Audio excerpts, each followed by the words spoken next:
passengers a very brief safety announcement to tell you that the boat is licensed by the Maritime and Coast Guard Agency. It's equipped to full complement of life rings, life rafts and life jackets. All of our emergency equipment and emergency exits, including ours, are green and green signs. In the very unlikely event of an emergency, you will be told how to proceed by On the journey, I've been pointing out some places of interest, but I will just warn our new passengers that we're not official tour guides on these boats, we're only a crew of the boat. We'd like to point out places of interest to try and make the trip a little bit more interesting. So when I make a mistake, I'm going to be lost there. Now, in this part of the river, we have a large number of houseboats by the side of us. We've actually got over 21,000 people, including myself, living on boats in the UK. That's because it can be a lot cheaper than the luxury of charters. If you look at the green buildings off to our left, there's one with a curved roof. The architect there, the penthouse there, once sold for more than £4.5 million. Some of the houseboats in this area, they can change hands for as little as £500 now. The money is not in the boat, the money is in the mooring where the boat is. But it's still a much cheaper way of living in central London for £90 bridge. And of course, you don't like your neighbour. It's up their road into the middle of the night. That works for me, that does, I don't know. Now ahead of us on the left, there's a lovely building called Oliver's Walk.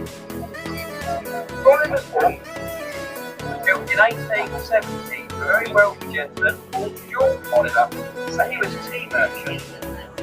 Now in around 1970, Oliver's Walk was the first warehouse in Wapping to be converted into luxury riverside apartments. The famous pop singer, Cher, she had the penthouse of Oliver's Walk, but she moved because she didn't like our captain and all of the other passenger boats going past, telling people where she lived. So she moved to Chelsea Harbour, block 2, not number 4. Didn't get actually.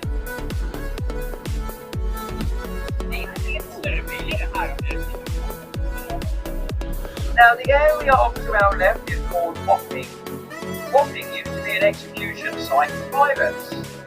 Back when London was a busy shipping port, it was taking up to 2 weeks for ships to enter the port of London to unload their cargo. By the time they'd done so, 2/3 of their cargo had been stolen by pirates. In today's money, it's equivalent to £52 million a year that was going missing. 2 gentlemen called John Harriott and Patrick Calhoun, they teamed up, they formed the Marine Police Force. They are based on the left at Wapping, and they are the oldest uniformed police force in the world. They predate most free runners by about 15 years. Now their job was to capture pirates who were tried and then executed at Wapping by the grace of Wapping. It wasn't very graceful at all. They would bring the pirates down to the foreshore at low tide. They would chain them to the riverbed and allow free tide to pass over the pirates' heads. The pirates were told that if they were still alive after 3 tides, they would be set free as an act of God. I tell you now, after 36 hours of water over your head, it really would have been an act of God to find that, and nobody ever did. It was very effective. Now on our left, behind the police here, we've got Captain Kidd pub with 3 windows. Captain Kidd was a Scottish sea captain called William Kidd. He was sent out as a privateer to capture the pirates. He later decided that it was more profitable just to become a pirate himself. I'm not sure it was that profitable because they caught him and then they executed him by the grace of Wapping in 1701.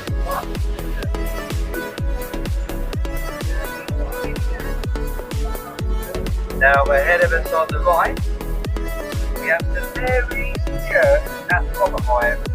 That's the resting place of Captain Christopher Jones. He was the part owner and master of the pilgrim ship the Mayflower. The Mayflower set sail from Rotherhithe. She sailed to Plymouth to pick up more pilgrim farmers. Then she sailed on to the New Wales. The Mayflower eventually returned to Rotherhithe, but she was broken up on the foreshore in 1624.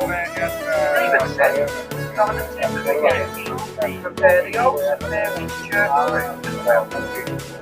Now on our right is part of the building with all the scaffolding. We've got the Mayflower pub, and this pub flies the Union flag and the stars and stripes. The weather vane on top is a perfectly scale replica of the pilgrim ship herself. That's because the Mayflower set sail to a pub near this site where she was mooring to avoid paying her port fees and taxes.